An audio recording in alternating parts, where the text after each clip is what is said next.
Okay, welcome everyone. Thank you so much for joining us today. My name is Mary Kate Craig, and I am part of the RAD Network, the Restore, Assert, Defend Network.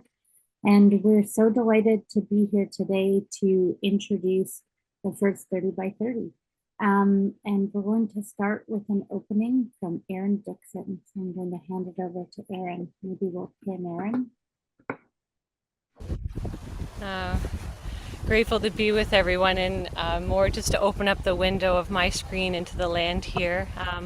Bojo Tansei, Gijagate, Indigenous-led, Atupamiziwak, Cree Métis, Icelandic Isles, Kwendau, Benesi Okanin Nasing Donjawa, Akikwe Donji.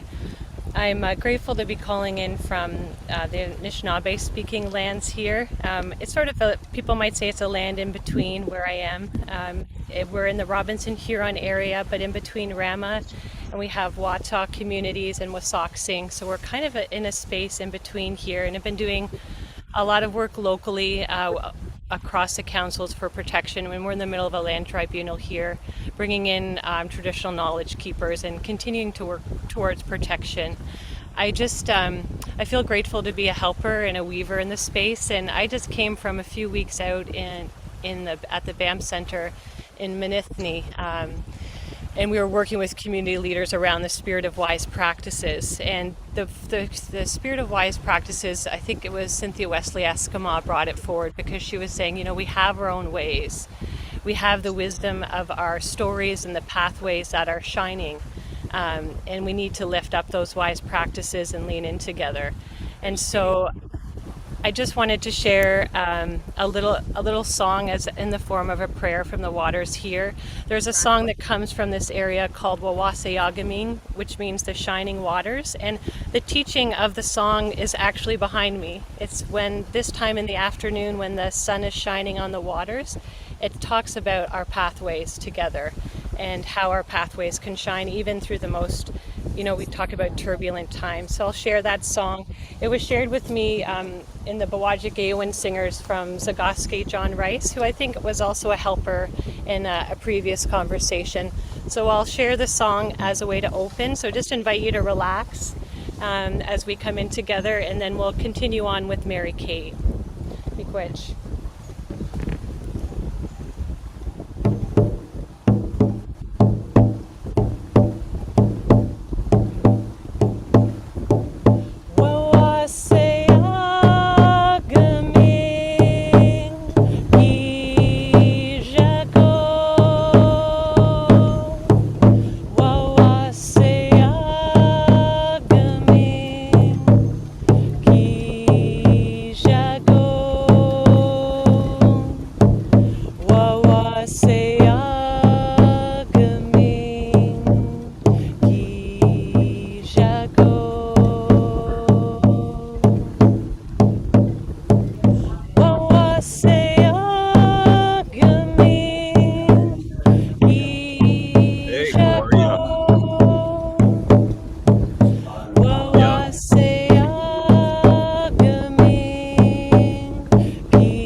Miigwech. Thanks for taking a moment, and I'll just share, for some of you, you might be very familiar, but in the spirit of, we were talking a lot this morning about urgencies and our capacity to slow down and listen in together when so much is moving. And when I was first taught singing, similar to Mother Earth, the 4 rounds were for the 4 doorways of our vessel so that our spirit can take a breath, because there's always so much moving. I just wanted to share that as we come in, and look forward to listening in with everyone here. Miigwech. Thanks, Mary Kate. Thank you, Erin, and welcome everybody. We're really so excited to bring this webinar to you today and to bring this discussion forward. We've been seeing the pieces coming together for a long time for what is now being launched as the first 30 by 30.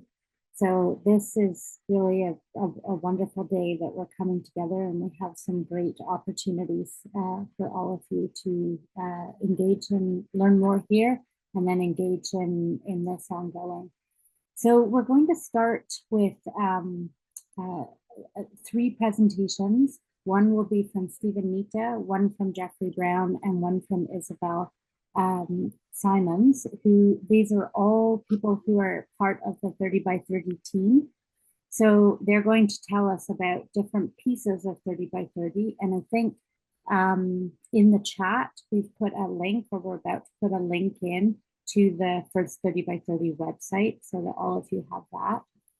And Stephen Nita, who will be our first speaker, he's the Canadian Director of Nature for Justice.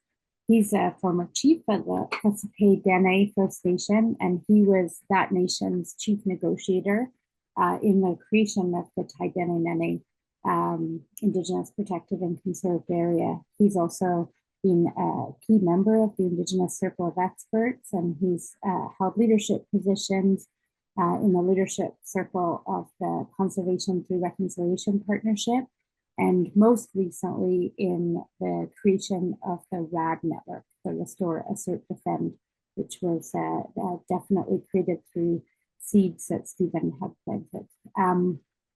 We'll also be joined in a moment by Jeffrey Brown, who is the co-founder of Nature Focused Development. And Jeffrey has lots of experience in project development in all sorts of areas: real estate, natural resources, and energy development. And he's also really supported Indigenous governments across Mexico, US, and Canada in developing successful carbon projects. And lastly, we'll have Isabel, who is part of the Isaac Olam Foundation. And Isabel is an expert in political economy and regenerative economies. And she has a role at Isaac Olam that is really bringing forward some research and engagement in this important project. So we will show each of those. We'll just go right through them. And then we have 2 more presentations at the end to bring forward some examples and case studies. So we will hand this over first to, oh, and just some housekeeping before we go. If you have any questions, feel free to post them in the chat, and we'll circle back in the Q&A at the end of things. And just a little bit about how we will engage together today. So this webinar, like we said, is being recorded.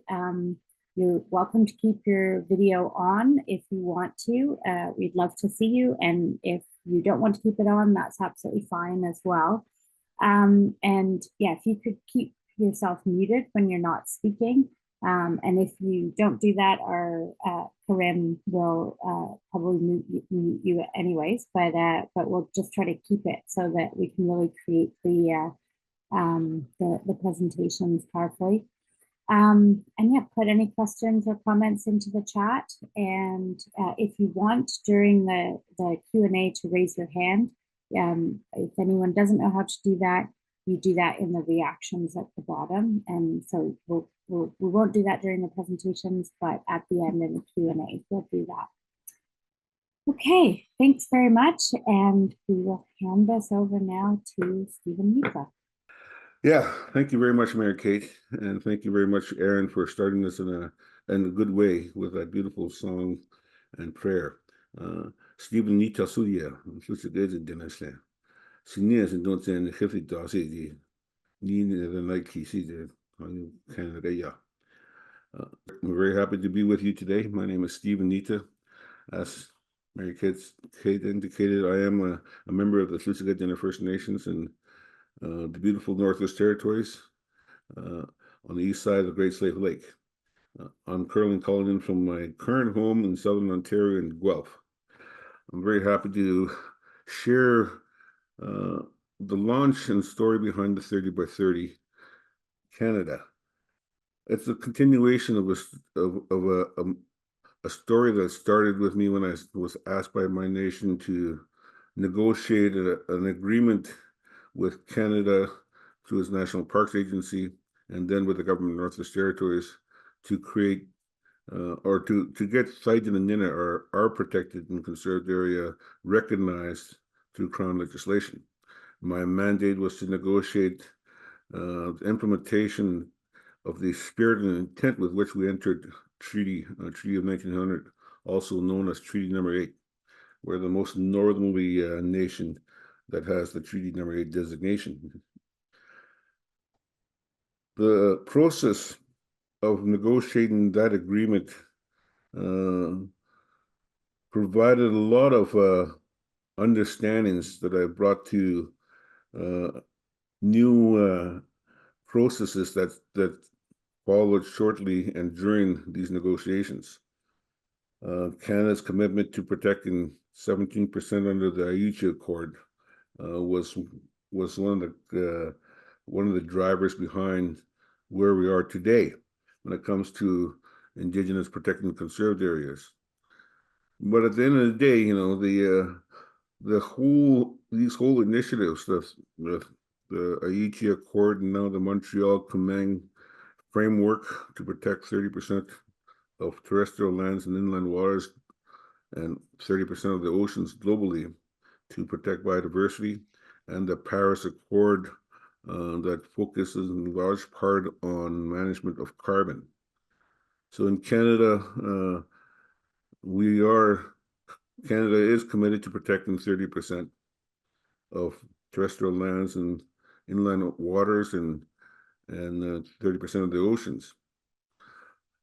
The opportunity there for me was for Indigenous governments across the country from coast to coast to coast to be the leaders in identifying their special places within their territories to go under that managed areas of managing carbon, managing biodiversity as a way to help address climate change and biodiversity loss.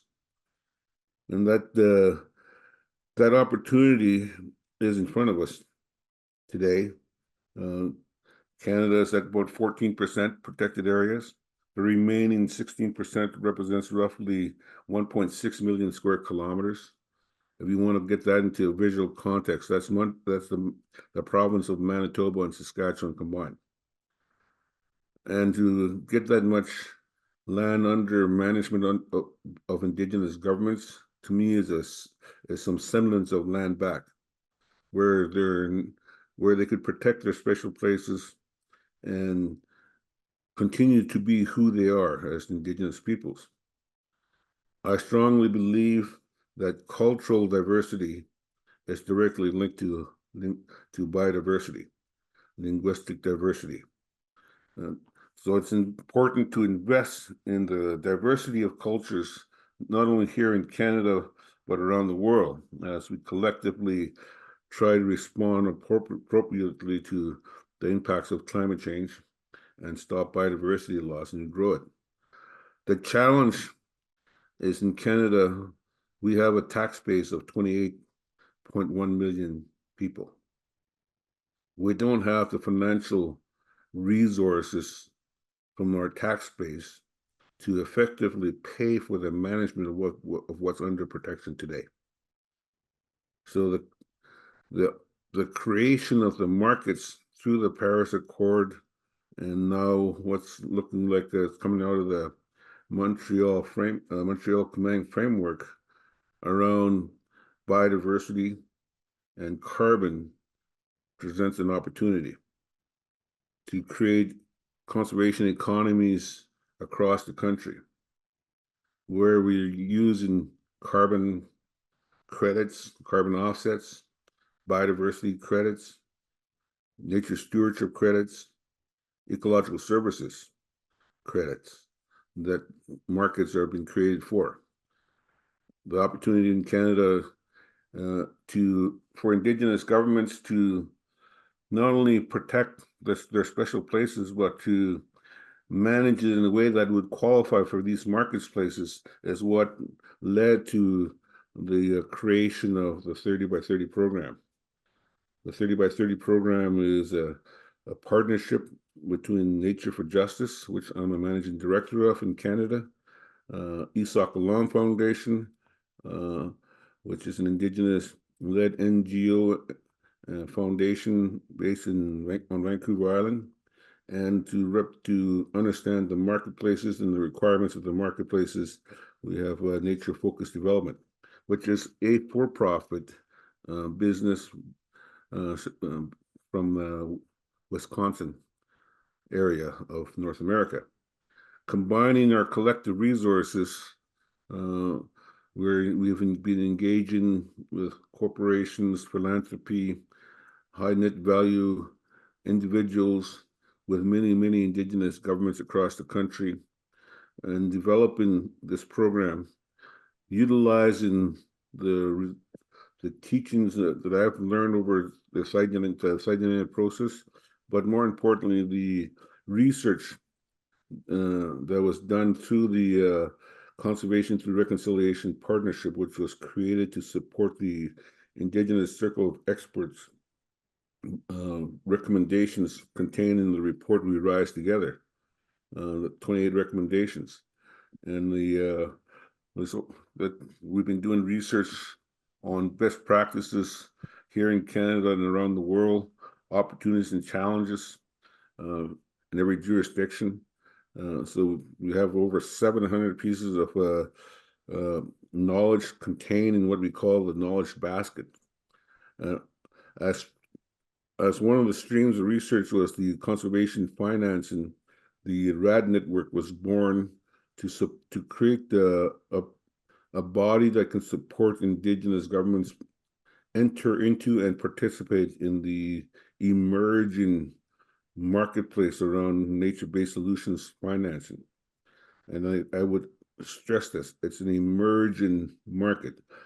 The carbon crediting systems and markets is the most mature, but there are other registries that recognizes other values that nature provides, and we'll have a couple individuals that speak to the carbon market side and how they utilize that market to support initiatives in British Columbia. But going back to this market that is that in Canada, anyways, Canada's just now developing protocols to recognize and improve forest management on private lands, which reserves and fee simple lands qualify for. They are working on developing a protocol for improved forest management on public lands. And there's other protocols around wetlands, grasslands, peatlands, marine. So the opportunity to shape that is also in front of us. So, I'll be throwing a call out for action before the webinar is over. So that we can really shape what that could look like in Canada to represent not only the interests of Indigenous governments, but to represent the interests of public governments as well. Every province and territory has to protect their 30%. And if we tie it to the marketplace, we could help Canada achieve its international commitments and provide a global service, because Canada is an essential jurisdiction globally when it comes to the role of nature and nature providing the 1/3 solution to climate change. Canada is one of the few jurisdictions in the world where the temperate and boreal forests can help Mother Earth adjust to the impacts of climate change. And as such, we have a huge responsibility to the global community in managing those areas in a way that it continues to provide that ecological services for the global community. And with that, we have to, we can't afford to do it through the tax base. So we have to look to the marketplaces to help support that. And the 30 by 30 Canada, first and foremost, we are a project management services provider. We help Indigenous governments put the many different complicated technical processes together to create a product at the end of the day, if you will, in terms of carbon credits, biodiversity credits, nature stewardship credits. And that's what the 30 by 30 is created to do, to support Indigenous governments and qualify for and we help create the capacity for them to manage their projects. With that, I'll pass it over to Jeffrey. Thanks, Stephen. My name is Jeffrey Brown. First, I want to thank Mary Kate and the RAD Network for being an amazing host and assisting us on building this opportunity today. I want to thank Aaron for the amazing song to kick off our webinar. And thanks everybody who's joined this conversation. We are in the midst of a climate crisis. We're feeling it from all different parts of the world. And there's no moving forward without collaboration of communities, collaboration of academic resources, public stakeholders, private stakeholders, corporations, governments, and everybody in between. My name is Jeffrey Brown. I'm the co-founder of Nature Focus.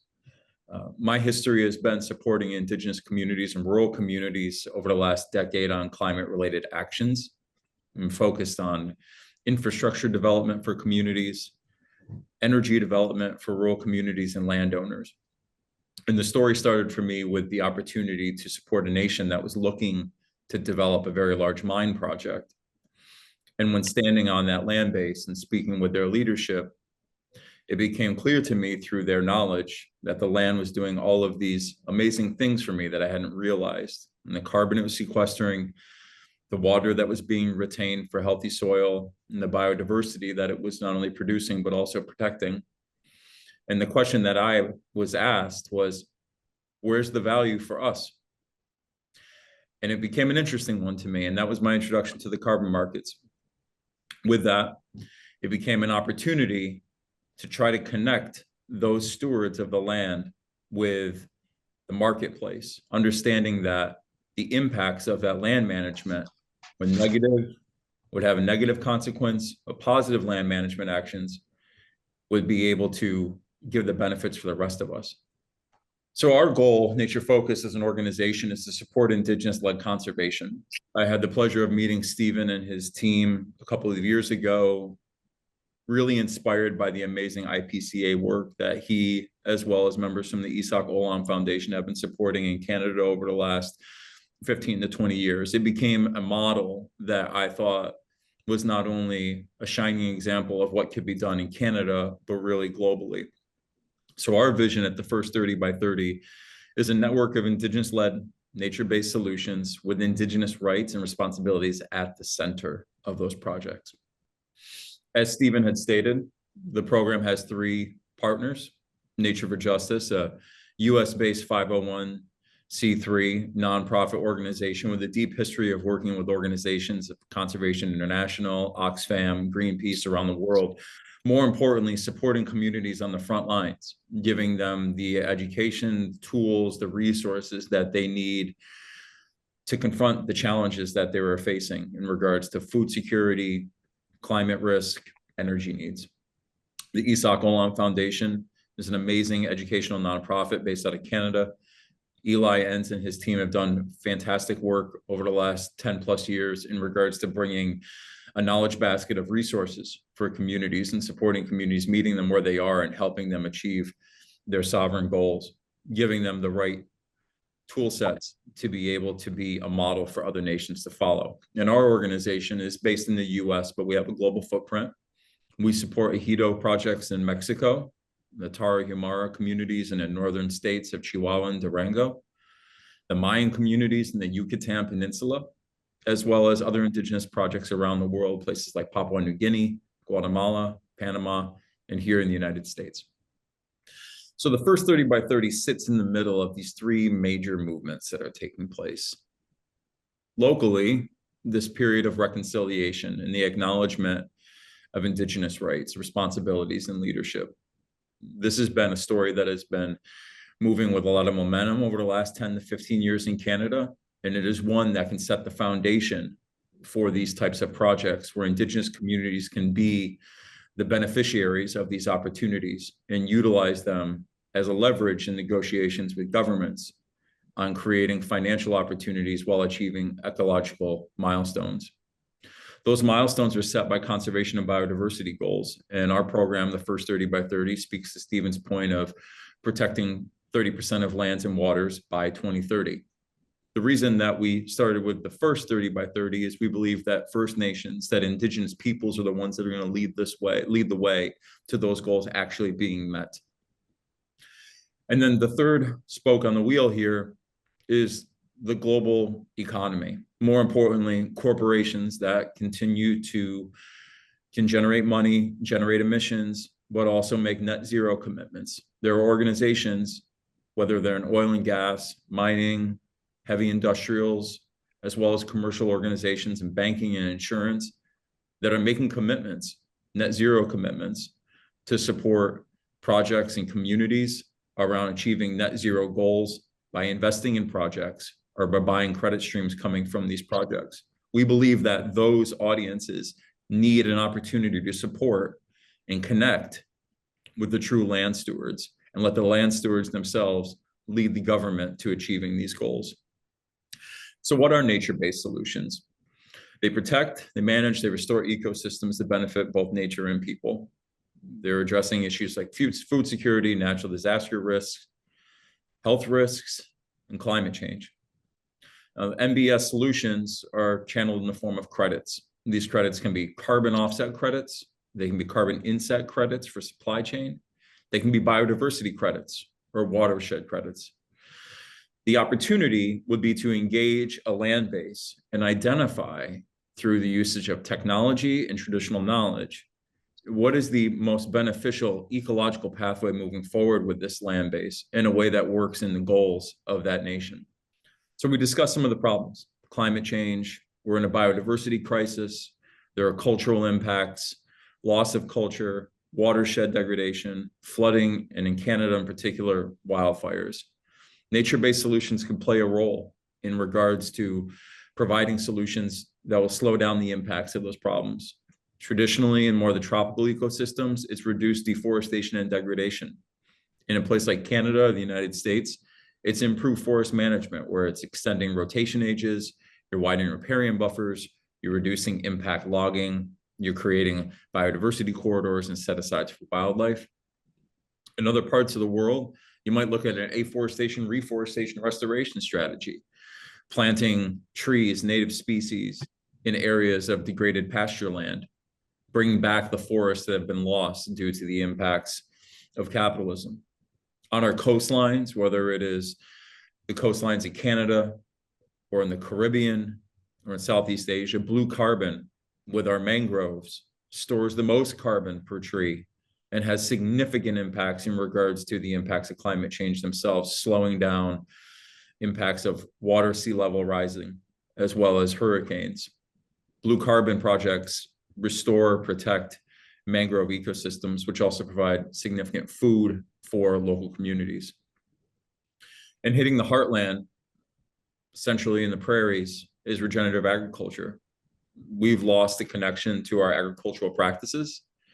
We have turned agriculture purely into a profit motive that has stripped a lot of the soil health from our land. Regenerative agriculture gives us the opportunity to build organic matter through conservation tillage practices, reduce fertilizer usage, and cover crop planting. These are all pathways to generate revenue for the landowners, and those revenues come in the form of a carbon credit, a biodiversity credit, a watershed protection payment, or nature stewardship credits. So this is an emerging market. It's an emerging market that's based on nature. And with that, there are a lot of actors that are out in the marketplace to engage with the land base to bring these values to a corporation or to an investor. Unfortunately, those developers might not have had the traditional understanding, the cultural understanding, or the capability to engage communities in the right way. We at the First 30 by 30 believe that starting with the traditional landowners, the stewards, the ones who've had connection for land for thousands of years and will continue to have for thousands of years, they're the ones that we want to support in our program. We put them in the lead. We support them with the right technology partners, the right financing partners, the right blended capital finance strategy, the right corporate partners. We give them the opportunity to decide on what makes the best sense for them. Our goal is to inform those communities, these nations, with what is possible with your land base. How do we can bring economic revenue through ecological stewardship? The First 30 by 30 is here to support you and meet you where you are, and more importantly, be a bridge to a marketplace that desperately needs your knowledge and your leadership in regards to the storing of these sensitive and vital land bases. With that, I will pass it over to Isabel Simons of the Issaquah Alam Foundation. Isabel? Sure. Thanks, Jeffrey. Hi, everyone. My name is Isabel. I'm the Research and Engagement Coordinator at Issaquah Alam Foundation. So for those of you who don't know us, we were born out of the Indigenous Circle of Experts process in 2018. So our CEO, Eli Enns, was a co-chair for that process, and the report that came out of it was called We Rise Together, and it advised pathways for achieving national biodiversity targets through a paradigm shift in Canadian conservation. In other words, a turn to upholding Indigenous sovereignty in that space. So Issaquah Alam was created with a mandate to support the report's recommendations, and that's at the heart of everything we do. It's a big job. I come to this work with a background in political economy and the study of global development. So I was trained in university really to see the world through a lens of land and power and money. But in my working life, I've also been taught the lenses of community, of ecology, and of collective healing. So applying those lenses and taking a two-eyed seeing approach to economics is really at the heart of how I operate and the work that I'm doing here with the First 30 by 30 team. So I'm excited to be here today and share more about the program because I think it really has a huge potential as an agent of change. And you'll have to excuse my voice, I am a little bit sick. But Karen, if you want to get the slides up, I'll share a little more about how we work and what the process for collaborating with our program looks like.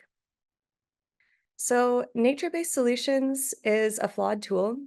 Like all forms of economic development, nature-based solutions and carbon projects can be done well or they can be done poorly.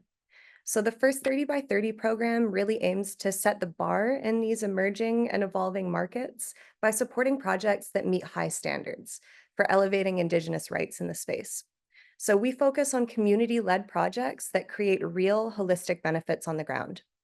The framework that we use to support project development along these holistic lines is called the 4 Moose framework. So that was coined by the Indigenous Circle of Experts, and the 4 concepts that it looks at, or the 4 Moose, are how projects interact with jurisdiction. So in some cases, this is looking at what's possible and navigating jurisdictional complexity on the ground in order to make these new projects work.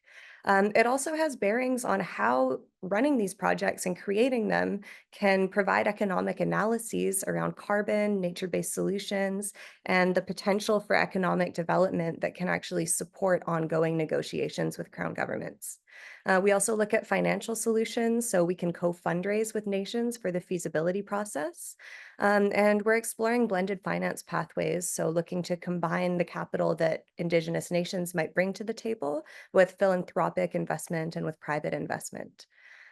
We look at capacity development, so all of the places where a project can leverage existing capacity and create new capacities in the community.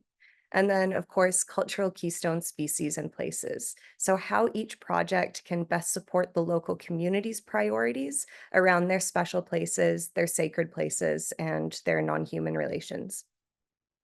So we really believe that responsibly run nature-based solutions project can support Indigenous nations' social and cultural and political and economic goals. They can uplift Indigenous governance and knowledge systems and revitalize land stewardship practices, as well as providing revenue that can be reinvested according to the community's priorities. So at the heart of what we do is Indigenous sovereignty. So I cannot emphasize enough that projects are supported by our team. We're kind of like a general contractor that can bring to bear supports as needed, but it's the community and it's the Indigenous government that's developing the project that decides how it looks, what happens, who's involved, and how the benefits are dispersed. What we can bring is a roster of support. So we have relationships with technical supports in carbon accounting, biodiversity, economic assessment, sociocultural assessments that can be brought to bear to fill any gaps. But where we really start is looking at what capacities already exist and where support is needed, and then finding the balance to leverage what a community already has, the work that's already been done, with any supports needed. Um, at the core also is fair benefit sharing. So we've seen projects globally that have been done in equitable ways, and we've also seen projects with investors that don't negotiate agreements that leave value with the community. So we've seen equity and profits from projects as low as like 5% being maintained with the communities. That's not how we want to work. For us, we're looking ideally at 75 to 100% of equity staying with the community. 50% or more is our baseline. And then for investment, as nations may be interested in negotiating investment in their projects, we can vet and clear, and then also take the guidance of communities for who they want to work with, what their standards are for who they're going to sell credits to. So there are a few different things that can make NBS and nature-based solutions more likely to work. Really, in any ecosystem that's degraded or threatened could potentially have one of these projects, but some of the criteria that will really fast track things include title to the land. So if there is already Aboriginal title that's proven, if lands are owned in a fee simple way, or if it's on reserve land, that's helpful. Timber licenses help. If there's existing mapping data, that can really speed things along in the pre-feasibility and the fore end of things. Existing land relationship plans, community support for the vision, relationships with crown governments or other title holders that have overlapping claims, and also if the parcel of land is more than 5,000 hectares. So we've seen some creative solutions to like aggregated projects where neighboring communities that may have smaller parcels will come together and piecemeal those for a larger project. But in general, it simplifies things if it's a continuous land parcel over a certain size. So the way that we really see nature-based solutions is as a tool, as a way to create the pile of money that can be reinvested in a nation's priorities. So on the left side of this arrow, you'll see a few of the possible activities that count as nature-based solutions. And on the right side, you'll see some examples of how communities may decide to invest that money. So there are a number of sustainable and culturally appropriate jobs that can get people on the land in doing, but also monitoring these projects in the long term. They can promote Indigenous knowledge systems, right? As we value, as we articulate, and as we tell the stories of these projects. The money can be invested in guardian programs, in running or expanding those. It can also support, as mentioned before, like just doing this project can really help articulate the value statement that can support claims for land tenure and management. Obviously, they have ecological value, right? So they can support the cultural basis that the community is working and living from. But as it stands, the profits belong to the nation. There's no directive for how they need to be used. These are just a few examples of opportunities for how the money can be spent. So the process for working with us is it can be approximated into 6 stages, and each one has one or more different outputs. So if you're interested in working with us, the first thing that happens is we just enter into the engagement phase. We start a conversation. So our team is really happy to meet with you directly to hear about what your ideas are, what your priorities are, if there are already plans, and if there's any way we can support. And then moving through that, we have some funding to do what we're calling a pre-feasibility assessment. So really taking the data that already exists, the plans and ideas that already exist, and comparing them against some of the markets and some of the opportunities for nature-based solutions and carbon, to see whether there's something here, whether there is a possibility. If we proceed, if we decide that we're going to work well together, if you want to continue working with us, then we move into a phase we call the readiness assessment. So we keep going through the pre-feasibility. We gather the data to fill in any gaps that are needed that weren't there before. And out of that comes a nature-based solutions project concept note. From that concept note, we know what we need to do to develop a more complex feasibility study. So that's going to be a more extensive feasibility report that's really geared towards meeting the requirements for a specific criteria, a specific type of project or specific market. So once we get through that phase, at that time, it's possible to start securing investment.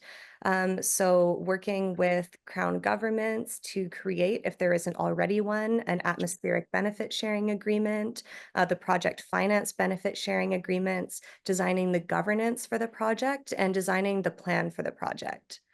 Once that's complete, we can move into the validation phase. The output from that is called a project design document.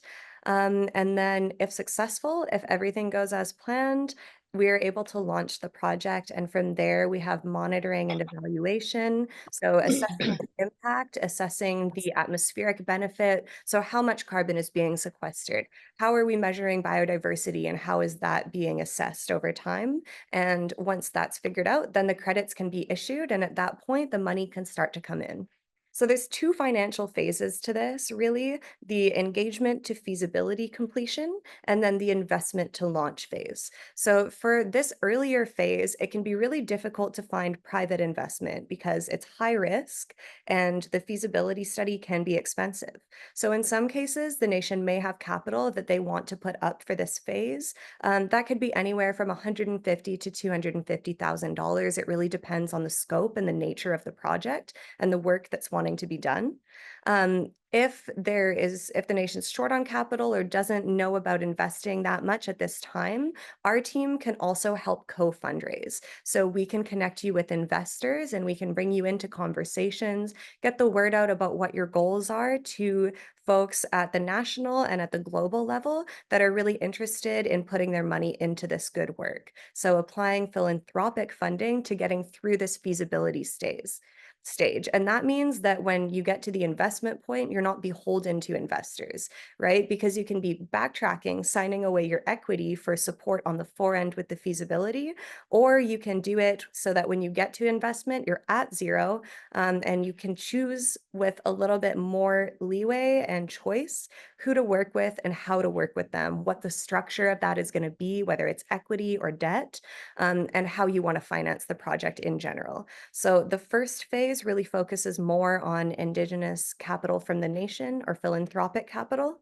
The second phase, from investment to launch, is when you're more able to work with investors, and that's something that we can support with as needed.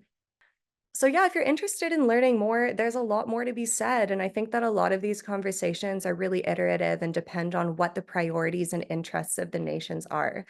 So we'd be happy to get into a closer forum and just speak directly about whether this is something that's of interest and how we can help.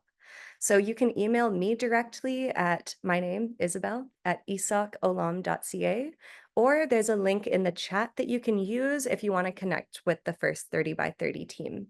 Yeah, so what we really want to understand is what your goals are, what your vision are, and how we can work together to make it happen. Thanks. Amazing. Thank you so much, Isabel. That's just, yeah, I'm very excited about what's coming together and what's now possible from this. So we're actually going to just change gears a little bit. So we've really heard a lot now from the first 30 by 30 team.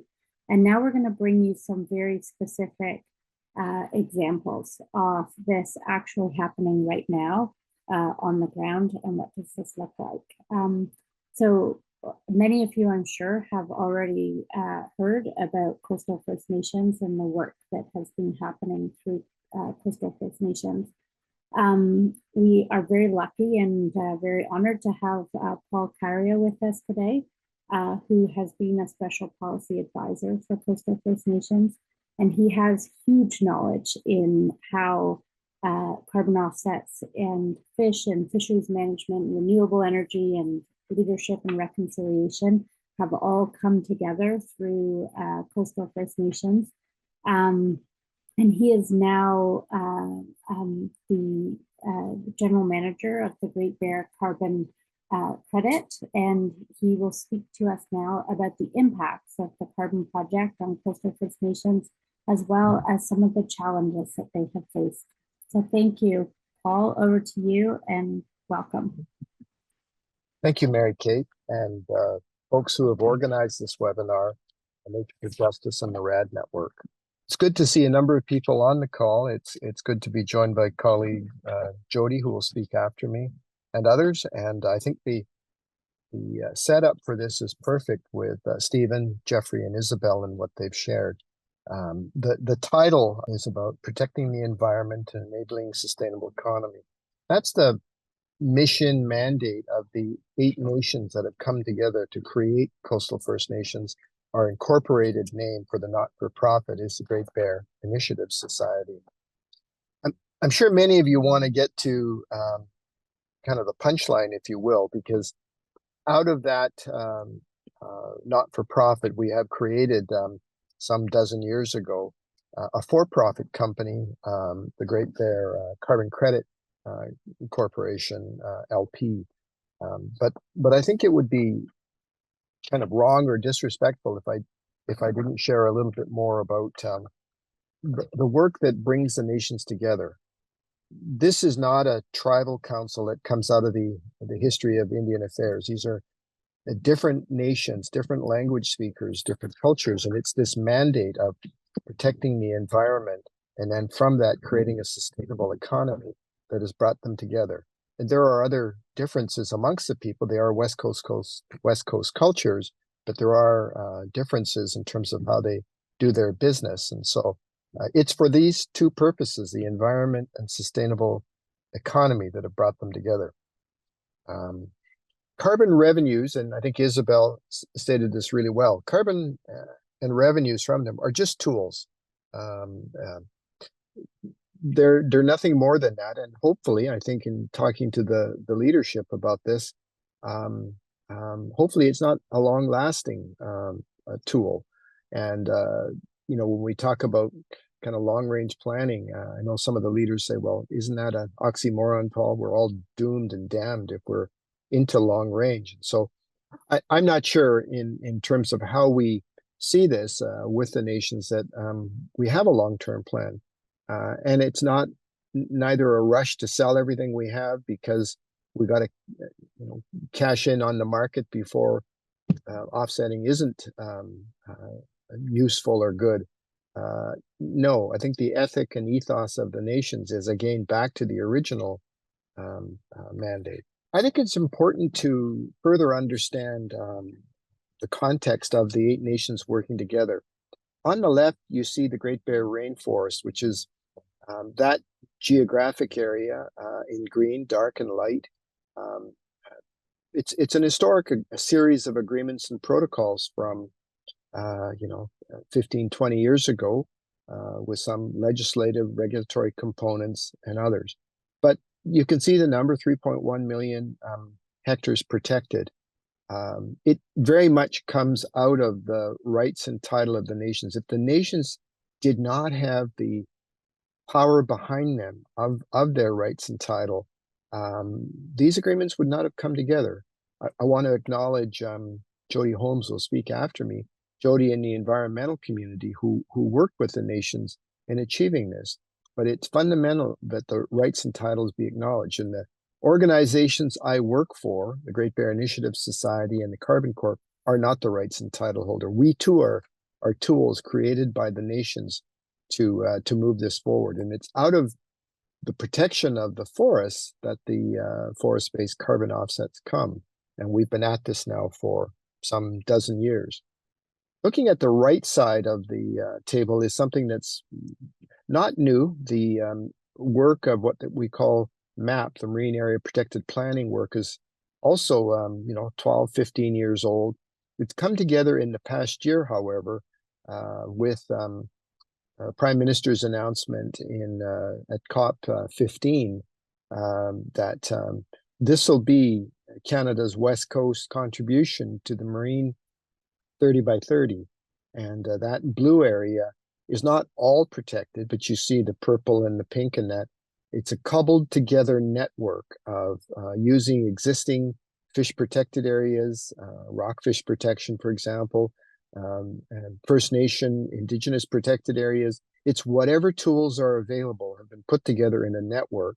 And it's this network that Canada has committed to, and a unique finance mechanism has come together. Some of you probably heard the term PFP, Project for Funding Permanence. And so Canada in Montreal made a commitment, a sizable commitment of money.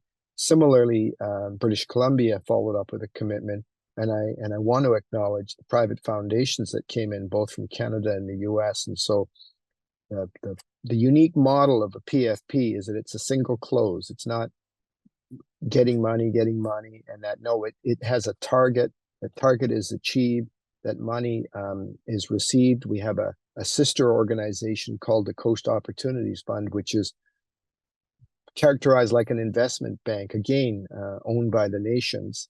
And the monies will be managed through that bank, if you will, to fund the work of guardianship, stewardship, and all of the activities needed for this. And so on the left side, you see forest-based carbon offsets that are in play. And on the right, you have blue carbon, which we're 3-4 years into investigating and hope to have a protocol developed where we can market carbon offsets from the ocean. This is the PFP vision, and it's it came out of the last 4 or 5 years of work on the PFP, but it's a good one that captures what the nations hope for in the whole expanded area, which is under ecosystem-based management. Indigenous-led governance and stewardship supported by durable, self-determined finance secures the well-being of people and ecosystems across the Great Bear Rainforest and the Great Bear Sea, or the Northern Shelf bioregion is another term that's used. This presentation should better be best handled by a chief or a leader, but they're occupied. So you've had someone like me making the presentation. We've got a team down at the World Marine Protected Areas Conference in Cape Town, just hosted in Vancouver last year. And so we've got some leaders and chiefs down there. We've got others that are getting ready to go to COP 16 in Colombia. And so leadership is extremely busy, or else they would be here making the presentation. There were a number of questions that I know Michael Weiss had asked us to address in terms of our presentations, and let me turn to them now. One of them was about the vision and goal for the territory. Well, I think it's clear that the nations, as the rights and title holders, are absolutely bottom line on protecting the environment, the biodiversity, and that they have. And it's not a bland term to say protect. They've got science, and they've got all types of knowledge being used so that they can be the leaders in this. And an example I'll use is that because of the data gathering that the guardians and stewards of the nations in the Central Coast have, it was not a difficult task when the New Democratic Party came to power that in the first term, that when they were approached by our leadership to protect grizzly bears, and their first response was, "We don't have that data. We don't collect it." And our leadership said, "Well, we have it." And it was very quick for the NDP to say, "Right, let's move on grizzly bear protection and ban the trophy hunting of grizzly bears." There are other examples like that, particularly in fish and fisheries, where we've signed, or the nations have signed, a major reconciliation agreement with Canada in 2021. So the vision is there. It's strong. It's about protection. It encompasses the land and the water.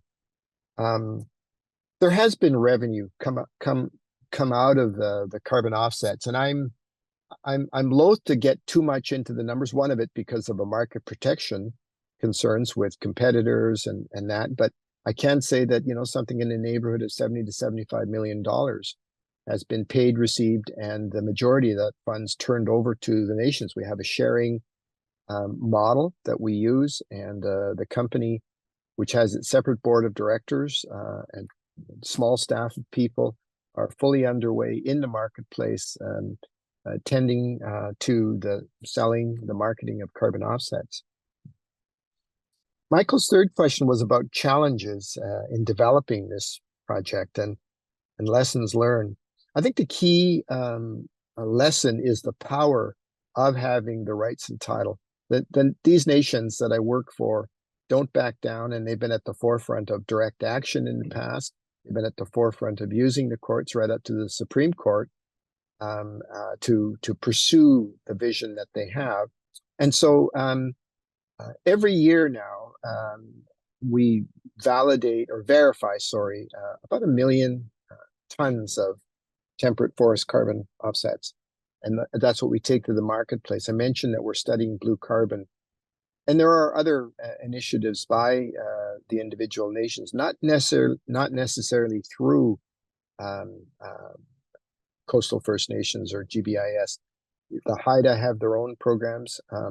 The Central Coast nations work through something called Central Coast and Indigenous Resource Alliance, Secura, and the North Coast Tsimshian nations have other tools and vehicles. So it's all to look at nature. The critics would say you're commodifying nature. The nations would say no. It's our environment that we're protecting, and if there are ways of leveraging that to protect it, we're going to use those tools.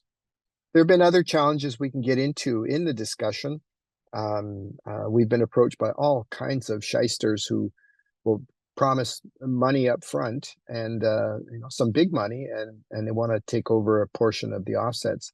And we found that that's not in, again, the ethics and ethos of the nations, particularly where they could lose control of the offsets that are traded and retraded and never seem to land. And that is not happening with our offsets. We have some strict sales guidelines. I won't say that we're 100% against anybody, but to date, I can say that there's not been an offset sold to oil and gas or extractive mining. That's not to say that that might not change as we try to leverage advantage to get behavior change from these companies. But to date, that kind of strict rule has put us in a good market position. As I've talked to some of our brokers in places like New York, they've said you get a premium, Paul, for the way you've approached it on the voluntary market.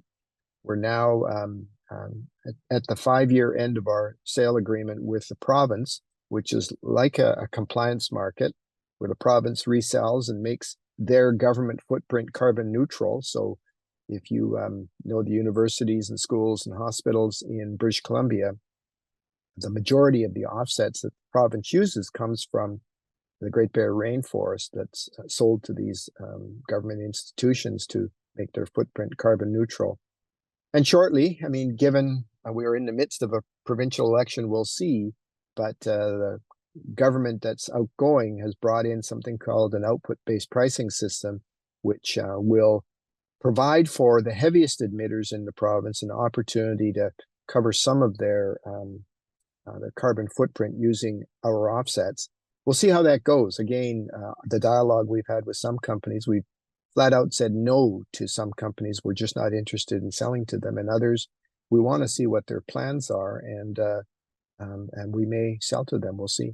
So maybe the note I'll end on is that carbon is only a tool. Another tool is renewable energy, and we're working with the provincial government on a joint study of becoming a buyer and seller, having an entity, call it a Northern Power Authority, which the current Crown Corporation that has a monopoly on power doesn't like, but the nations turn their minds to something, as they've done through the carbon offsets, the Great Bear Rainforest, the Great Bear Sea. I can foresee a buying and selling company to look after renewable energy, and from that derive long-term benefit. So let me stop there. Thanks very much. Thank you, Paul. Thank you so much. Okay, we're going to pass things over to Jody Holmes now. And Jody is the director of Rainforest Solutions Project, which is part of the Make Way Charitable Society. And she was one of the primary architects of the Great Bear Agreement that we've just heard about, that came before that, some of what we've just heard about. And Jody, I think you're going to talk to us today about the work that you're doing with Kwaikah, amongst other things. Is that right? Yeah. So I will pass it over to Jody. So I think before I get started, I want to just be really, really clear about which hat I'm wearing and when. And for this particular presentation, yes, I work for Rainforest Solutions Project, but I have been working and had the privilege to work for the last 2 or 3 years in an embedded capacity as a strategic advisor with Kwaikah First Nation. And so I'm really going to speak to you as, again, as Paul said, I'm not the rights and title holder. I'm not the right person to be giving this presentation, but capacity being what capacity is, I happen to be the person that's available and able to do the presentation today. So let me just acknowledge and recognize that I live in the unceded lands of the Musqueam, the Tsleil-Waututh, and the Squamish. I'm here in Vancouver right now. And I'm going to talk a little bit about, I think a number of people now have referenced that this is kind of like, this is an emerging conversation, this is an emerging market, and that the whole concept of nature-based solutions is still very much in its infancy at some level, and lots of things are happening. And this particular thing that I'm going to talk to you about today, and what Kwaikah has kind of focused their attention on and is piloting, has grown to a large degree, and I really want to give kudos to the Great Bear Agreements and to all of the work that's been done by Coast First Nations and Namaqualis Council and others to build kind of this negotiating power to create a carbon project. And then from that place, we've been able to kind of develop some things because of all the good work that's happened before us. And then I think the other piece of context that I would just say is that in my experience, a lot of the time, it's the things that don't work that create kind of like interesting new things. And so Kwaikah is kind of like this interesting nation within the larger kind of Great Bear geography, in that it's been an unaligned nation. So it hasn't been a member of these larger collaborative First Nations groupings. And it has some very unique kind of issues and problems that it's dealing with, and is looking for solutions that can kind of deal with those unique problems and solutions. And so some of the things that Kwaikah is doing are actually in response to some of these great solutions that have already been developed. So we're like, I would say we're like sort of slightly next gen. We're kind of like the next kind of wave, and there will be many more, I would suspect, after that. But I really want to emphasize the importance of just having had all of these projects come before, and then having a lot of work to be able to build upon. I'm just going to orient us so that we have an idea where Kwaikah territory is. You can see that little sort of black line up at the top left corner of that slide is the Great Bear Rainforest that Paul already showed us. Kwaikah Core Territory is down at the very, very southeastern end of that. And it's a very tiny portion of the whole of the Great Bear. And then you can see this is a blowout of the territory. And I was talking about kind of like some of the unique issues and pressures that Kwaikah is dealing with. And one of them is that, notwithstanding all of the very exciting announcements of Great Bear agreements and all kinds of kind of incremental protections and reductions in timber supply or AACs in the Great Bear, Kwaikah has not really benefited in quite the same way from a lot of those agreements. And in large part, that's because they were unaligned and not as engaged in the conversations. So they only have about 4% protected areas in their territory. 2/3 of their territory is covered by area-based tree farm licenses, so extractive, entrenched economic interests. And in 2016, they were singular, like unique in all of the nations in the Great Bear, because they actually had reductions in protection in their territory, not increases. So in 2016, Kwaikah basically was left in a situation of feeling like those agreements weren't working very well for them. And most of the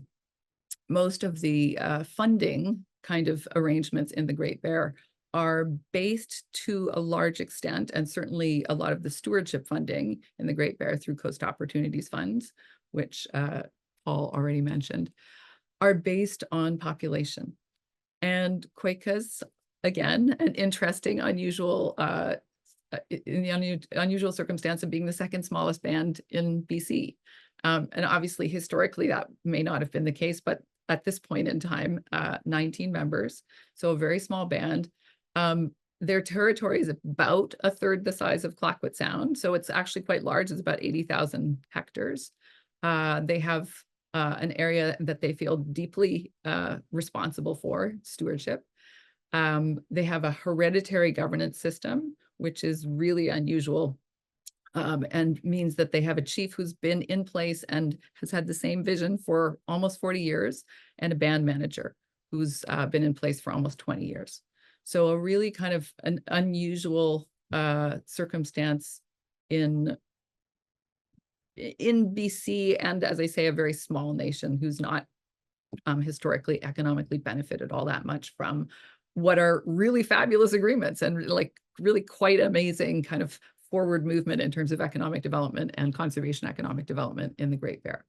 So for some time, Kwaikah's chief has been saying to the provincial government, you need to give us our forests back. Not only have we got big tree farm licenses, but essentially they're just mowing through old growth and they're leaving our lands with massive landslides. And we're ending up with a lot of that landslide going into big salmon bearing systems. Our grizzly bear populations are getting affected.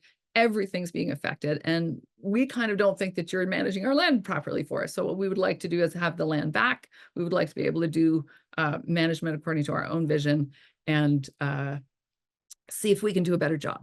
But first and foremost, Kwaikah has a constitution which centers conservation and healing their land and stewardship of their land as their prime directive.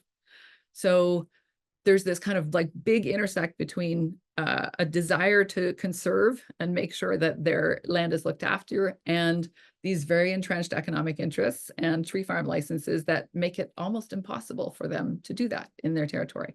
And as I say, in 2016, the agreements, in fact, reduced their protections, not the other way around. I think at the time when Kwaikah was looking at it,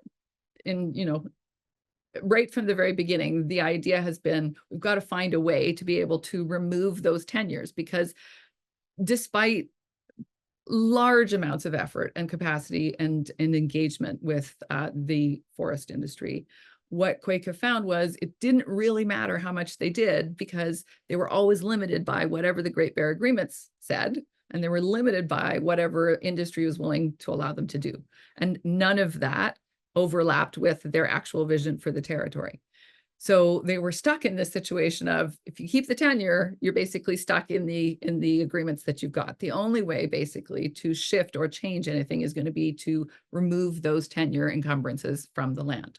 So that's just setting up for the somewhat unique circumstance, but actually not unique. And this is like across Canada. If there's productive forest land, it almost always already has an economic tenure on it, and or a mining tenure on it, right? So it has some form of tenure that creates an encumbrance that makes it difficult for nations to actually manage land in the ways that are consistent with their values potentially. There are a bunch of sort of policy and legislative impediments that the nation really quickly discovered were problematic, which, spanned the range of, but included, for example, you can't buy a TFL unless you're going to log it. It turns out, like you literally can't purchase a TFL unless you're going to log it. And you certainly can't purchase a portion of a TFL if you're not intending to log it, because you can't subdivide it unless you're intending to log it.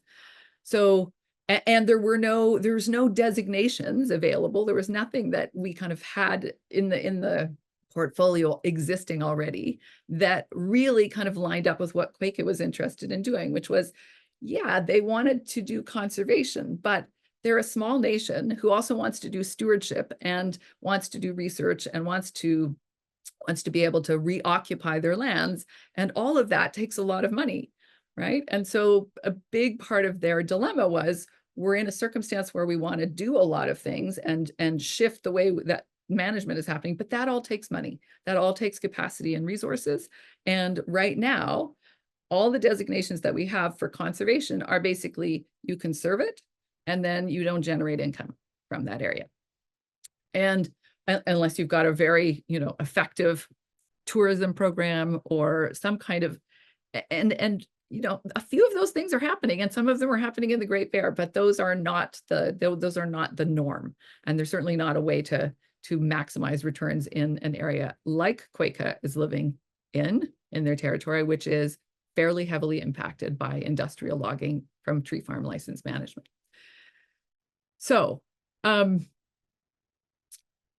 lots of impediments.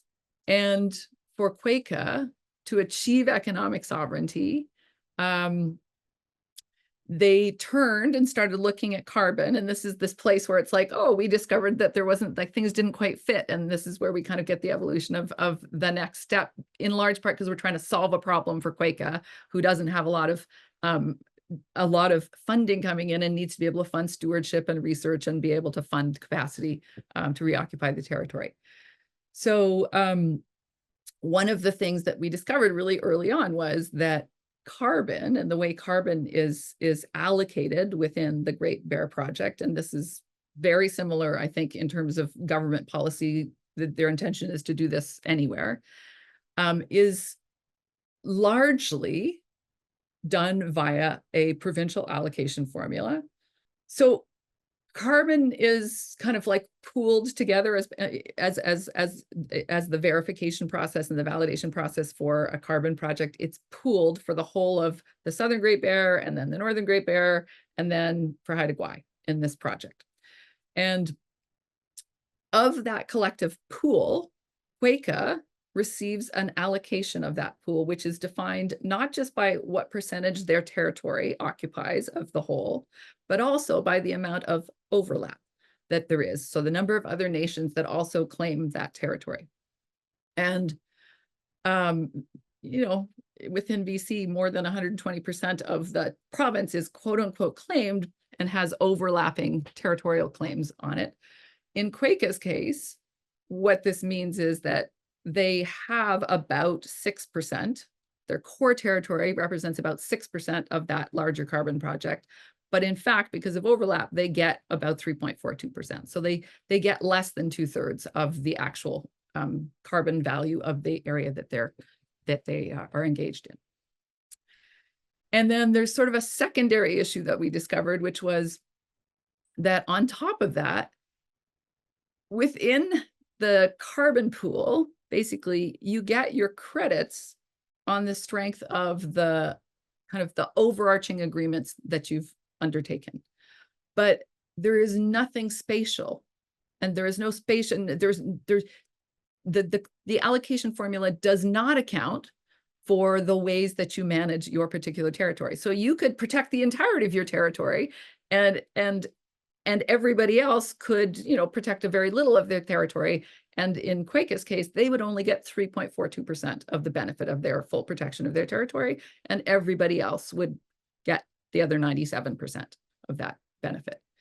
So from Kwaikah's perspective, their problem was they needed to be able to find a way to do something differently, and the current kind of carbon configuration didn't quite work. They had all these tenures sitting around that were going to constrain them, and they needed to find a way to be able to buy them. So Kwaikah decided to pilot purchasing a TFL. So they purchased that middle TFL, TFL 45, and it was just a portion of it with a very complicated set of agreements. And they had to pilot all of this that allowed them to purchase, immediately delete it, turn it into a protective designation, which is called a special forest management area, which prevents any logging, extractive industrial logging from happening in the area. They purchased it, they deleted it, and as a result, they now have an area that they can directly create benefits from. So I got asked to talk a little bit about living tree tenure, and I've kind of like working through the rationale of why we ended up with that tenure. And in part, it's because carbon alone, as Paul said, it's just a tool, and it's one tool that helps you develop value. However, what you're doing is you're purchasing an extractive license, which itself, so there's the land underneath, which is an asset, and then there's the right to extract the tree farm license, which is also an asset, which you can sell and having value by itself. And then there's also the lumber or the logs that you could sell that come out of that tree farm license. The problem is that when you go to delete that and turn it into a protected area, what usually happens is all you can get access to is some carbon credits out the other end, right? And particularly if that's purchased by traditional conservation or philanthropic means, you just get carbon offsets. Now that's not a bad thing. That's a great thing. And in fact, you can get quite a lot of carbon offsets. However, when you're Kwaikah and you've got a small territory and you need to be able to actually generate more income, what they kind of have come up with as an idea is a regenerative economic cycle, which is a little different from that extractive or philanthropic cycle, which doesn't just value the carbon, but also says, hey, those trees that are standing there and are generating the carbon in the first place are the same as the trees that were there in that tree farm license model where they generated logs. Why aren't we valuing them as a tenure that allows us to generate carbon offsets? Okay. So that's the basic idea of we need to be able to create a tenure that allows us to generate not just value in the form of carbon, but also value in the form of, hey, we've got a standing tree license here that is the factory. I mean, I hate to use these analogies, but it's the factory that creates the carbon widgets. And traditionally, and up until now, all we've done is we've been valuing the widgets. We haven't been valuing the factory that creates the widgets, i.e. the forest that creates the carbon. At this particular moment in time, so Kwaikah's piloting this concept and piloting an idea. And as I said earlier, there is no designation that actually achieves this right now. All the protected designations are just standalone protected designation. They don't actually allow you to combine economic values into them. So what Kwaikah has done with that first pilot special forest management area is they've got the protective designation.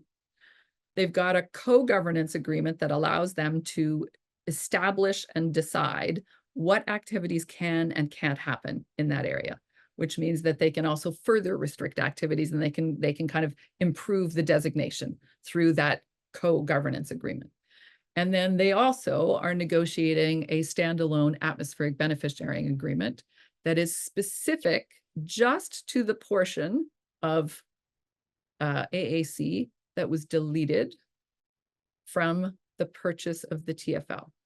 So the TFL itself, when it was purchased, had a certain amount of logs it could generate, and those have now been deleted and taken off the table. And because Kwaikah purchased the TFL, provided the money for it to be deleted, Kwaikah, in that atmospheric benefit sharing agreement, will receive the benefits, the direct benefits of that purchase, which is different than what is currently happening within the Great Bear Carbon Agreements, where all of the nations benefit on this provincial allocation formula basis from the amount of protection and reduction in AAC that happened from the GBR agreements. Okay, so that's sort of like a broad average collective carbon that's being done aspatially. What Kwaikah has done is, and Kwaikah benefits at 3.42% of those particular GBR agreement benefits.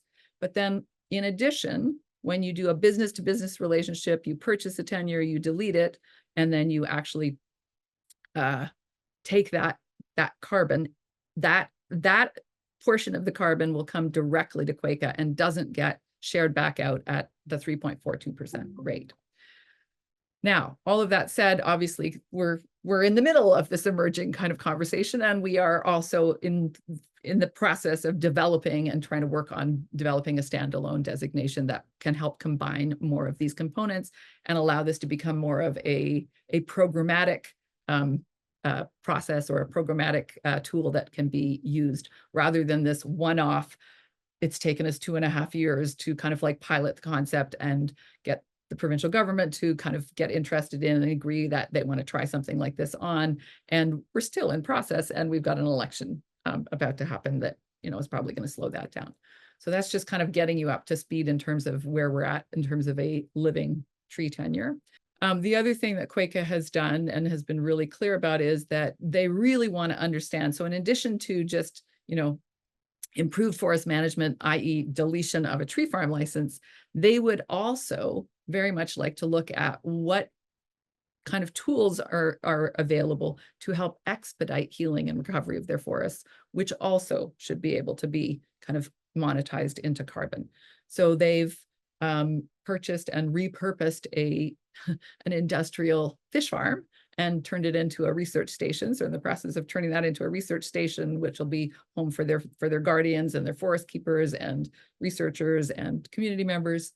And they've also started what right now is a 5-year project and a MyTax funded project that's a partnership with several universities to do research on regenerative forestry that will regenerate old growth ecosystems and expedite recovery and healing of those systems.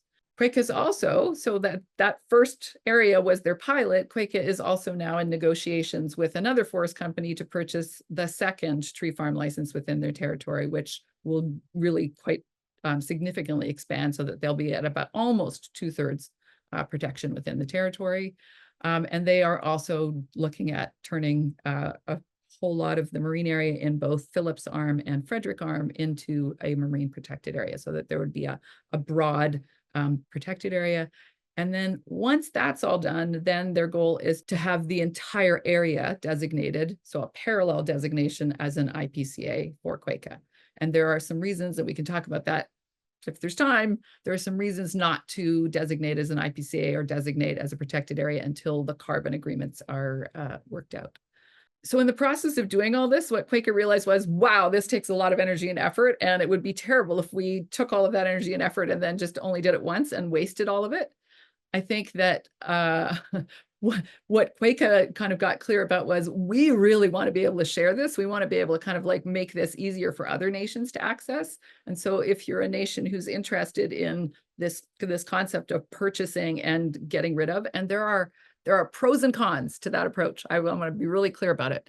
But the pro is you can get things to happen much more quickly than generally it would happen. Like much more quickly in a business-to-business environment than you can if you have to go through a multi-stakeholder kind of multi-nation planning process, which, you know, they run 5 to 7.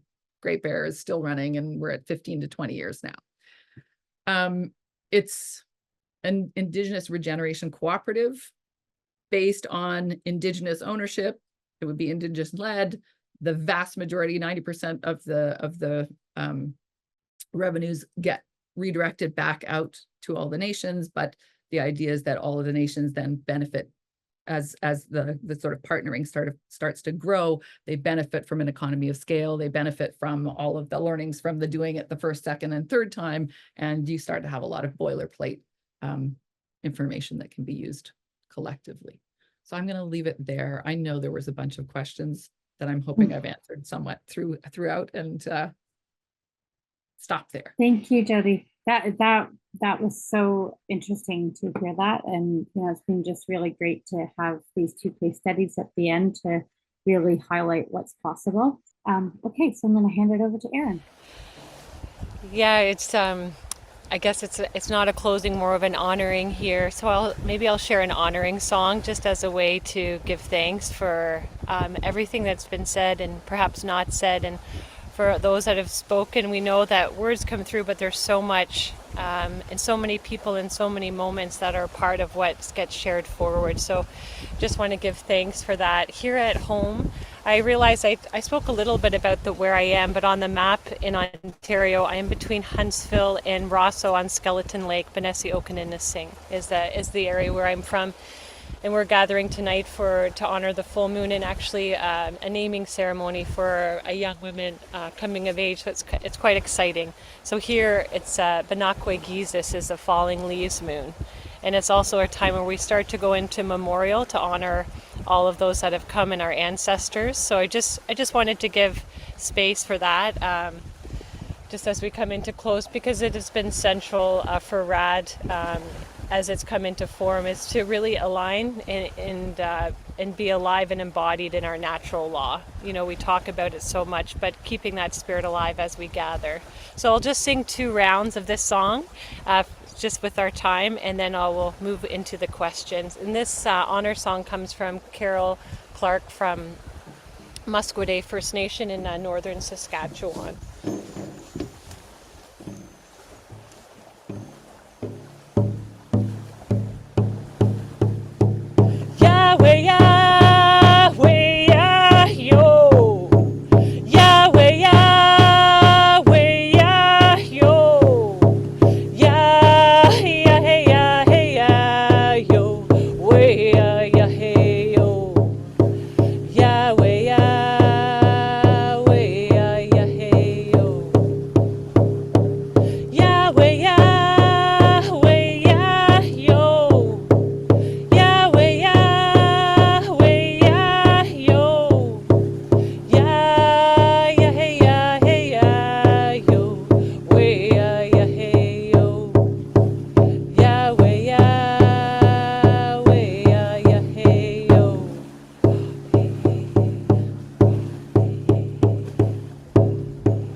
Which everyone, look forward to the conversation.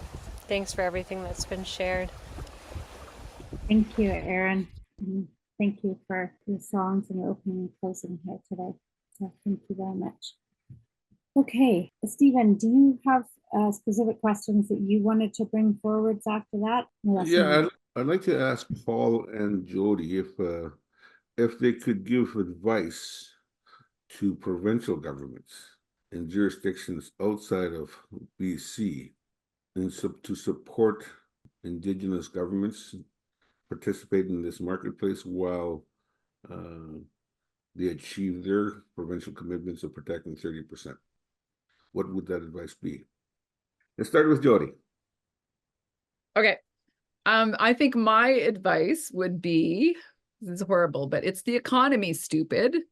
So it makes good economic sense. This is like the best value reconciliation you can get. And you get quadruple leverage on it. So like, why wouldn't you do this? It doesn't make sense not to do it. That would be my first piece of advice. Great advice. Paul? Maybe further to that, and thanks, Jody, for that answer. I echo that. The second piece would be, in our ongoing negotiations with the province, we had positioned the Coastal First Nations to be the first example of a kind of a multifaceted, but they passed UNDRIP legislation, the first in the country, the first province to do so. And there's a provision under section 6 and 7 for joint or collaborative governance. And we were going through the different acts and regs of the government, and we came up with a basket of these that we would move forward with. The government wanted to do something a little bit more unilaterally and on the Lands Act, and did so, and it's led to a horrific pushback. And we politely said behind the scenes to government, "What the hell are you guys doing? You make all of us look like we don't know what's going on, and now you've set us back." And so my advice would be, we got to find a way to jointly, so it's not just pointing fingers at them, jointly recover this agenda. And you guys have to listen to the nations, not just do something you think you can do on your own, because I think that's what they've been cut short with. And the outcome of this election, we'll just wait and see, I guess. Thank you. No other questions from me. I'd like to open the floor up. Okay, so this one is a question for Jody. In your portion of the presentation, you mentioned that there may be reasons for a nation to hold off on designating an area as an IPCA until the carbon financing systems are worked out. Could you please share more about this? Yes. So, and I mean, to some degree, it depends on which jurisdiction you're in, but within BC, where we already have, we have a carbon marketplace and we have BCF COP. In order to establish additionality, which is what creates value for carbon, and all really additionality is it's proof that you wouldn't have made this decision unless there was the ability to actually benefit from carbon. So in order to establish additionality, you need to basically say, I'm not going to do this thing unless I know that I'm going to be able to get carbon. And so it's a little dangerous to already do the thing and say, here's my IPCA and I'm doing my IPCA without also at a minimum. And so then this is the caveat I give about it. At a minimum saying, we are doing this with the understanding that there is the ability to benefit from carbon associated with this. And that is the reason why we are doing this, or that is a primary economic reason for why we are doing this. But I would also say that a lot of the advice we got from the BC government when we started out was, you're better off to not make a designation first, but instead to make a bunch of agreements that lead you towards the designation. And in the process of that, say, we're going to do this designation because Kwaikah wants and needs to get carbon offsets and additionality out of the other end of it.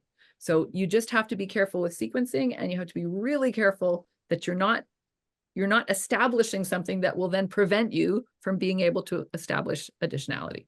And it's like just this weird kind of like backwards thing, but it's really important to know.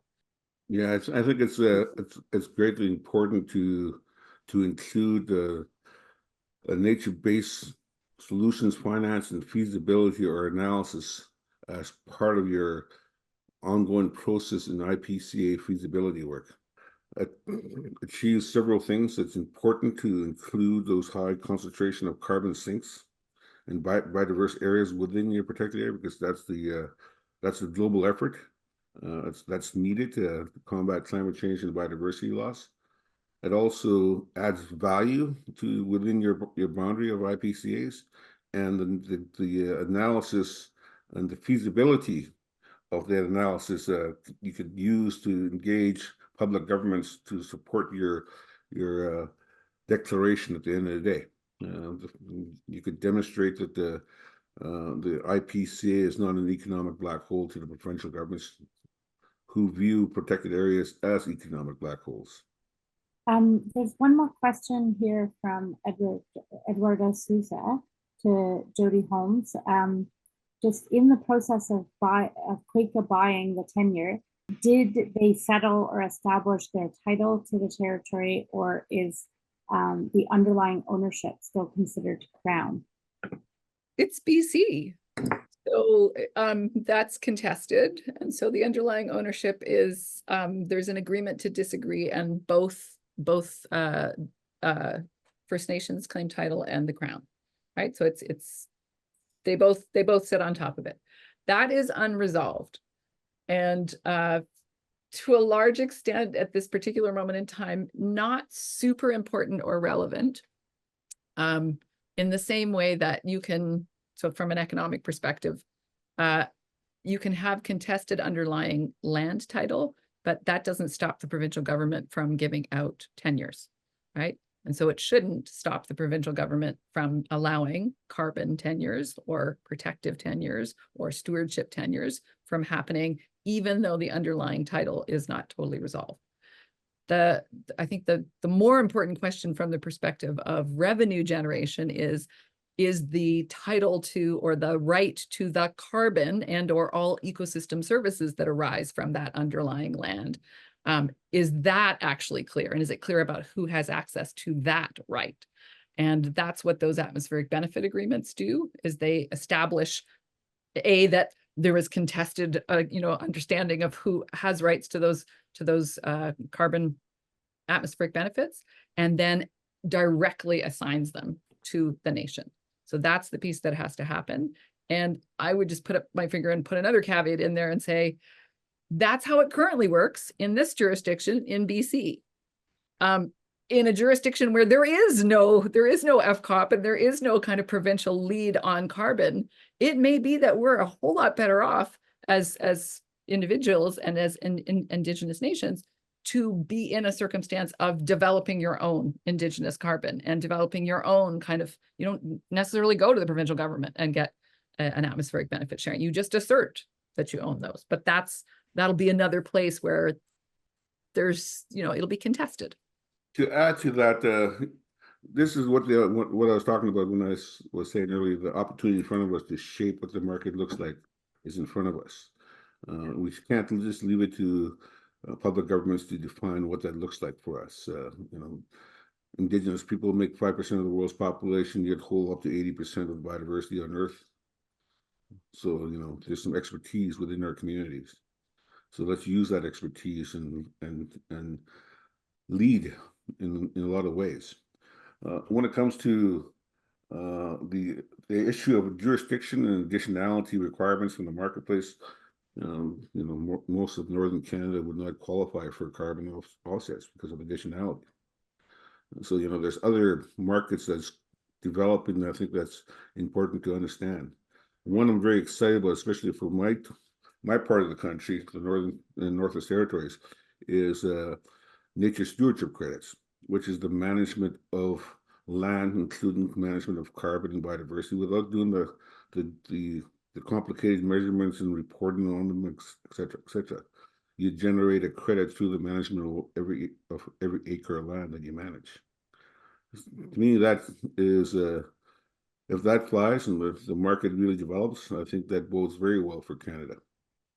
With the issue of jurisdiction from the market's perspective is, okay, if you're going to commit to a 30 to 50 year management of an area for the purposes of sequestering carbon or biodiversity management, can you keep your commitment for 30 to 50 years?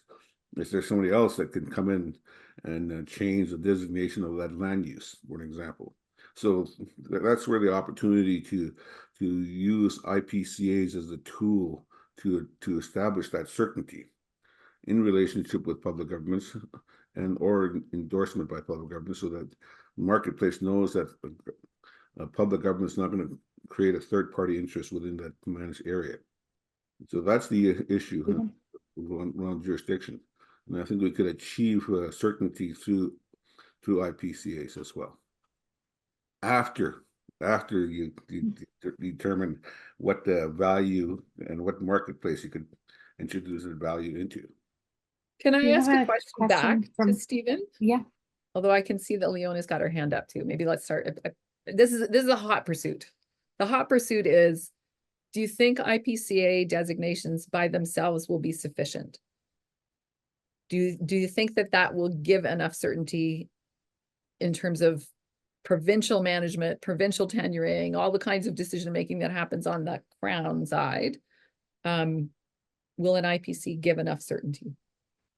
Well, if you designate it as a protected or conserved area and manage in that way, there's certainty. That's a long-term commitments.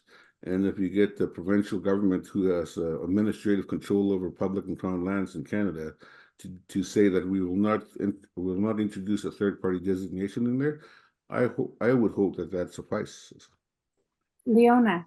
Good morning, everyone. Wow, that was amazing and a lot of information to digest, but I'm always excited about, how can we leverage whatever tools to make our territories and our homelands intact or in even better condition for our future generations.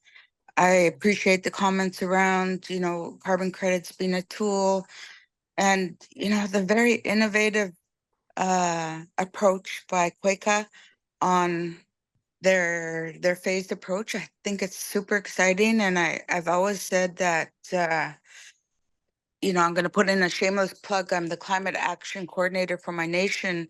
Like, I'm thinking in terms of additionality, like the community energy plans that we have in our respective nations. How can we bring that into the fold? How can we support our nations getting off diesel and reducing our greenhouse gas emissions, and enhancing our protection over our traditional homelands? Yeah, I just wanted to make that comment. It's not really a question. Oh, one question I do have though is buy-in from Indigenous nations. What is the approach to getting buy-in from Indigenous nations to participating in this process? Jessica. I think that's a question that I'd like to ask Jeffrey to answer. In regards to the buy-in piece, Well, the buying piece is it's Indigenous nations that are going to be wanting this. If they wanted to, then it's their leadership that we support in the 30 by 30. But we're more from the energy side of the question. Sure. I mean, I think Jody has stated it earlier, as well as Paul. You know, we see carbon as a tool. It's a catalyst. It's a commodity that lives within the land base, with new management techniques, can help bring out new value and generate new revenue. That revenue is something that we want to be able to drive into the hands of the communities in a way that allows them to invest in their own projects. We look at infrastructure development, clean energy development in a very myopic way, in the sense that I'm only looking at this certain portion of land here, and I'm ignoring all the benefits or the impacts of the other parts of the acreage. We, on the other hand, at Nature Focus, coming from those marketplaces, and said, if we're focused on developing a solar project on 2,000 acres of land in Saskatchewan for a SAS Power RFP, and then we have 43,000 acres of either agricultural or grassland, prairie, or ranch land, we actually want to look at how can we leverage the carbon markets to generate revenue for a nation so they can invest in their own projects. And whether that is in early market commitments from corporate buyers that want to support these regenerative actions, or if it's marrying it to the carbon project itself because you have the same audience of off-takers or investors, that's the way that we look at it holistically. The way that nations have been adopting, I mean, I can speak for some of the experience in the United States, is that through our work with the Indian Land Tenure Foundation, tribal agencies, tribal organizations are adopting really leading edge nature-based solutions projects and utilizing those funds for land back strategies in the case of some of the Minnesota tribes, as well as clean energy strategies, developing their own energy facility needs, their own biomass facility needs, and they're doing it through the utilization of carbon. Our organization with the Isak Olam Foundation and Nature for Justice and RAD can support a nation in trying to really truly understand where are they today and where do they want to go. And if the carbon pathway and the biodiversity pathway is something that is applicable for them, not only for their goals, but also in regards to maintaining that connection back to the land base. Merv Sinclair, you had your hand up before. Would you like to ask your question? Okay. Yeah, miigwech nanakuma shemadu nungum wapadugises dishnikas wabasi studem ubaspetean jabasiki miigwech kinawin denanungum maganum tawak. Thank you so much. My name is Merv Sinclair from Lake St. Martin First Nation. That's right in the middle of Turtle Island, just along Lake Winnipeg. And as you know, our nation was displaced back in 2011 by artificial flooding. And since 2012, there was an emergency channel that was constructed, and during that time, the government proposed a proponent, to bisect the land from Lake Manitoba to Lake St. Martin to Lake Winnipeg. So we have a lot of land that's going to be destroyed, and there's environmental concerns, and as well as our way of life has been taken away. So there's a lot of questions that we have, and outstanding claims that we have for our community. And right now, I'll just share with you a little file that you can read what we're going through. It's a summary of what the provincial government of Manitoba is trying to do. And there's no benefit at all from this development from the provincial government. So right now, as of yesterday, I received a letter from the provincial government stating that based on the concerns of the local First Nations upstreams and downstreams and the environmental concerns that they have. I don't mind the noise in the background. I got a little dog. But anyways, if you go over the file and I like to listen to more. I know it's a little different from the West Coast. You don't have no treaties, but we're signatories to Treaty 2. So from Treaty 1 to Treaty 11, if you combine all those treaties together, the ownership of the land is over 60% of Canada. And the land was never handed over to Canada at all. So we need to establish a grassroots government. We don't need no more chiefs. We need to dissolve the Union Act, and this way we can access the resources that were established and left by King George II in trust of Canada. And Canada has been our trustee all these years. And you know the history of First Nations goes way back to assimilate, to our culture genocide, where our language was taken away from us, our land has been taken away from us. So those are the three concerns that we have, and water. I like what my sister, her opening ceremony song and the peacefulness that I felt, how water has changed over time, and man through climate change is destroying. And the one concern that I have is mercury. Mercury is something that we can never get rid of. And we know it's something that just keeps recycling and recycling over.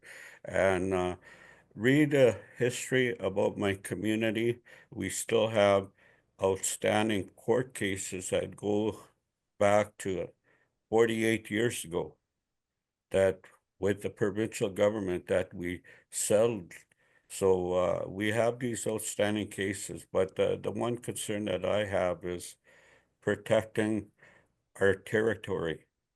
We're not benefiting at all from how the development of hydro project that has destroyed our lands upstream and downstream in northern Manitoba. And miigwech for giving me some time to listen. Thank you so much. Okay, so I think we're coming up to 4 o'clock, so we've added an extra half hour here for questions. So I think we'll wrap things up, and thank you everyone who's still here, and thank you to all of the panelists, and thank you Jody and Paul who had to leave, but thank you Jody for staying for this extra amount of time. So yeah, really appreciate everyone being here, and please fill in the form and sign up, and let's start to have these conversations. We'll make sure that's in the chat again just before you leave. But thank you, everyone. Have a great rest of your day. Yeah, miigwech. Before we Thank you so go, much. I just want to encourage everybody. That shout out I was telling you about when I started talking, to learn as much as you can about this marketplace, about support the nations or your nations you're working with. We need to explore at a national level what ways we can ensure some market certainty.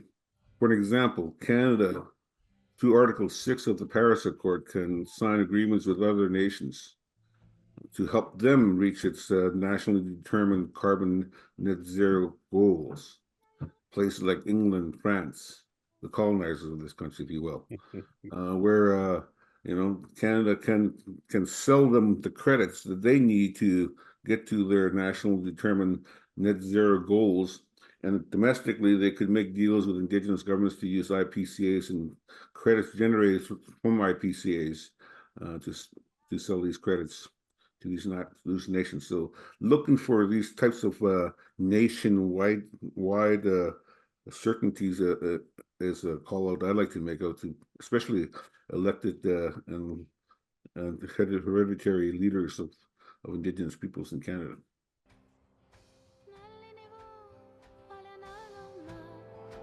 Thanks, Stephen.